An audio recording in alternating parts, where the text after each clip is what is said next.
Right. Good morning, everyone. I'm Sebinasi Dzikiti, and it's a pleasure to be here this morning. It's a pleasure to be the first speaker. I hope at least I'll be able to keep you awake. It's still nice and early. All right. I'd like to present our progress. In fact, to summarize key findings from a study that was funded by HOTGROW and the Water Research Commission over a 4-year period. That project aimed at investigating the potential of fixed and draped type of netting on increasing water use productivity and water savings in fruit-bearing apple orchards. That is the research team over there, led by Professor Stephanie Mishley. At the bottom corner here, I hope I get, yeah, that one there. All right. All right, sorry.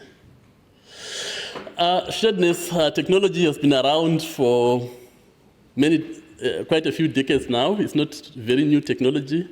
It's been used widely for hail, protection against hail, wind, insect damage, etc.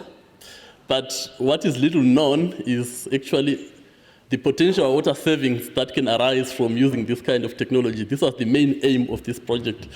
And we focus mainly on two types of netting, the draped nets and the fixed nets. Over here are the detailed terms of reference of the project. I will not go over them, but yeah, I've just summarized the key aspects. So, as I've said, this was a 4-year project focusing on fixed nets and draped nets. The fixed net site was in the core Bockerfield, and it focused, we worked mostly on the, let me just activate my pen here. Okay. Yeah, we studied the Rosiglow, a fruit-bearing Rosiglow orchard, right? And as you can see here, that is the fixed nets orchard. And it was about 0.3 hectares in size, and we collected data in there. The blue line shows the rows over which we collected the data. And right adjacent to the fixed net site was the control orchard over there, okay, which was not under netting. Okay, so 2 seasons of data were collected, 2018, 2019, 2019, 2020, under fixed nets. For the draped nets, this was done also over 2 seasons, but in 2 different production regions, right? The first year, 2019-2020, was in the core Bockerfield again, but on the Golden Delicious cultivar. The 2020-2021 season focused on the Golden Delicious as well, but in filial stop. Okay. We collected a lot of data, and over here I'll just summarize the key. Just some of the data that we collected. The orchard microclimate is obviously of interest, and we had 3 sets of weather stations per site, where we collected data from a standard weather station by the World Meteorological Organization standards. That's a weather station on a nice open area, short grass. And then the control weather station was for the orchard that was in the open without shade nets on it. And then there was another 3rd weather station under the nets. Comparing the microclimate between the 3 was very important, and so we used exactly the same types of sensors to eliminate differences in the readings, due to sensor types. So in addition to the microclimate data, we also collected the water use data. Tree transpiration was collected or measured using the SEP flow methods, the heat ratio SEP flow method, hourly, for 2 seasons per site, okay? And the orchard evapotranspiration, this is the sum of tree transpiration and orchard flow evaporation. That we derived using the soil water balance approach, because your fancy micrometeorological techniques like eddy covariance don't work under nets. So this was the best that we could do. In terms of key findings, apologies, it's a rather busy slide, but I'll try to take you through it step by step. The first 2 rows here are for the fixed nets results, okay?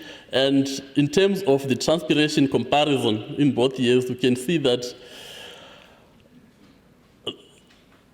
underneath, the water use was between 8 and 15% lower compared to the open. So there was quite some water saving under the nets due to the, in fact, the nets reduced the water consumption there quite a bit. But if we consider the evapotranspiration component, that the transpiration plus orchard flow evaporation components, unfortunately, during the first year, the data was not good with a few technical issues. But in the second year, we saw that there was a very small difference, about 1% difference between the open and shaded treatments. This was very interesting because, well, we didn't expect it because there were significant savings in terms of transpiration, but not evapotranspiration. And we think there are two reasons for this. The first one is, you see under the nets, the growth of the trees is quite vigorous, but also the cover crop also grows quite vigorously. So any water savings that you can derive from the transpiration, they get used up through the orchard flow management. So if you don't keep your cover crop well managed, you lose that water saving. That is the first possible explanation. The second is that for some reason on this farm, they applied 12% more irrigation underneath than in the open. And the reason for that was they observed that the trees were growing more vigorously under the nets, so to keep them well watered, they gave more irrigation. But as you can see, this goes in the opposite direction to the transpiration data that we have. The transpiration shows that, yes, growth is vigorous, but water consumption is actually going down. So I think it's very important to be able to manage the irrigation properly under the fixed nets. Yield, okay, not much of a difference for the two seasons.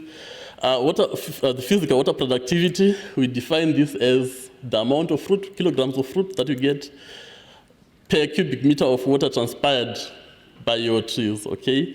We see that for both years, there was between 14 and 15% higher production per cubic meter of water transpired under the nets, okay? And if we convert that into rands and we define an economic water productivity, that's the rand of income that we get per cubic meter of water transpired, we see that in the first year, there was at least 43% more income per cubic meter of water transpired.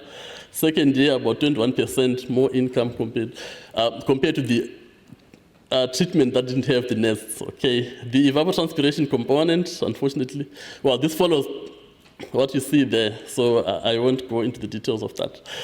Next, for the draped nets trial, as in the fixed nets, there was between 3 and 15% water savings, okay, under the, in terms of transpiration under the draped nets, and the evapotranspiration data was inconsistent between the two seasons.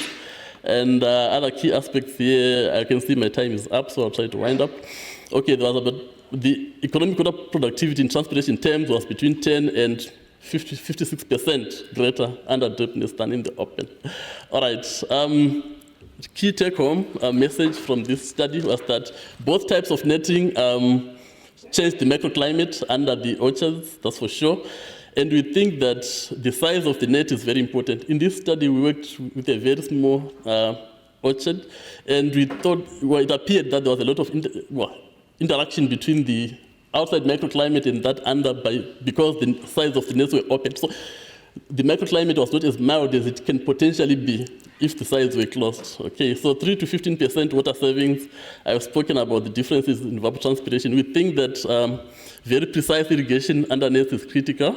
And also, if you happen to be dealing with a small area under nets, we think, or we suggest that it's important to have the sides closed to achieve maximum water saving benefits. Thank you very much.